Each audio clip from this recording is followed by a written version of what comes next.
সবুজ লাউটি আজ রান্নাঘরে হয়েছে সে তো রানী। হালকা ঝোলে তার কি যে স্বাদ সবাই তা জানি। তেলে ভেজেছিল বড়ি, মশলা কষেছিল ধীরে। লাউয়ের তরকারি আজ মন ভরে দেয় রান্নাঘরের তীরে। হলুদ হলুদ লবণ আর কাঁচামরিচ সব হয়েছে ঠিক। গরম ভাতের সাথে লাউ এ যে ভারী ঝিকমিক।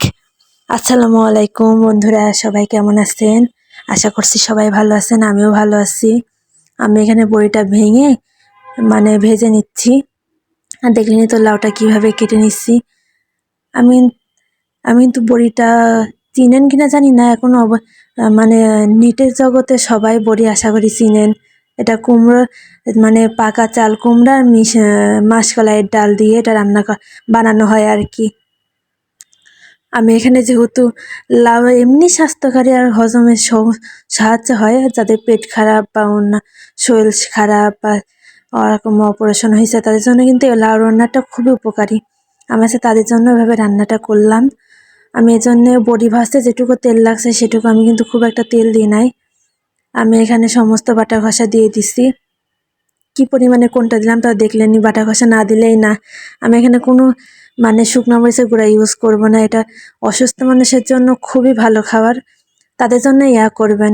যারা অসুস্থ মানুষদের যদি দেন তাহলে এটাতে করবেন, কি বলে, মাছটা দিবেন না শুধু। আর যদি পেট খারাপের জন্য রান্না করেন তাহলে মাছ দিবেন না। আর অন্যান্য যে কোনো মানুষের জন্য শিং মাছ বা অন্যান্য যে কোনো মাছ দিয়ে রান্না করতে পারেন আপনারা। একেবারে যে মশলা কম দেওয়া বলে যে খারাপ লাগবে খেতে তা কিন্তু না, রান্নাটা কিন্তু অনেক সুন্দর হয়। আর লাউ রান্না এমনি মজার তরকারি, লাউ সেও তো আর সমস্যা নাই। আর আমার ভয়েসের মাঝখানে আপনারা যদি ব্যাকগ্রাউন্ড কোনো সাউন্ড পান তাহলে অন্য কোনোভাবে নিয়েন না, কারণ আমার মেন রাস্তার সঙ্গে বাসা তো, একবারে মেট্রো সাউন্ড, রাস্তা দিয়ে গাড়ি ঘোড়ার সাউন্ড যখনই দিই না কেন, ভয় সন্ধ্যা দিন বলে নাই, অনেক সাউন্ড আসে। রাত 1টা 2টা বা 3টার পরে আমাকে ওইদিকে রাত 2টা 3টার দিকে ভজতে, অত রাত জাগিয়ে গিয়ে বসে থাকবে বলেন? আপনারা স্কিপ করে নিন ব্যাকগ্রাউন্ড সাউন্ডটা। বিশেষ করে ছুটির দিনগুলাতে বা এই টাইমগুলাতে 3টার পরেতে অনেক সাউন্ড হয় দিনের বেলা। যেহেতু ভিডিওটা যাবে হয়তো 4:30 4:30টার দিকে, ভিডিওটা দিতে দিতে 4টা 4:30 বেজে যাবে। আমি এখন ভয়েস ওভার করতেছি। আমি এখানে লাউটা কষায় নিচ্ছি, আপনারা কিন্তু কষায় করবেন। আর লাউয়ে আসলে বেশি মশলা দেওয়া লাগে না, লাউটা এমনি মজার খাওয়ার, মজার সবজি যাকে বলে। আর আমাদের নবীজিরও খুব পছন্দের সবজি যেটা।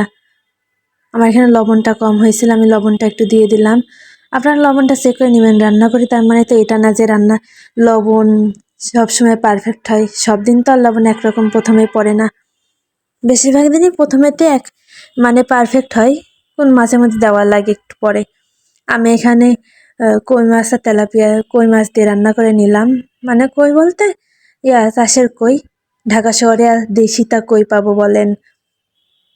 আপনারা এই রেসিপিটা কই থেকে দেখলেন না দেখলেন আপনাকে অবশ্যই কমেন্ট করে জানাবেন। আমার পেজটা যদি ফেসবুক থেকে দেখেন ফলো করবেন, আর ইউটিউব থেকে দেখলে সাবস্ক্রাইব করবেন। আর আপনারা কিভাবে লাউ রান্না করে খান সেটাও আমাকে কমেন্ট করবেন। আর ভিডিওটা কেমন লাগলো সেটা জানাবেন। আজকে এ পর্যন্তই, সবাই ভালো থাকবেন, আল্লাহ হাফেজ।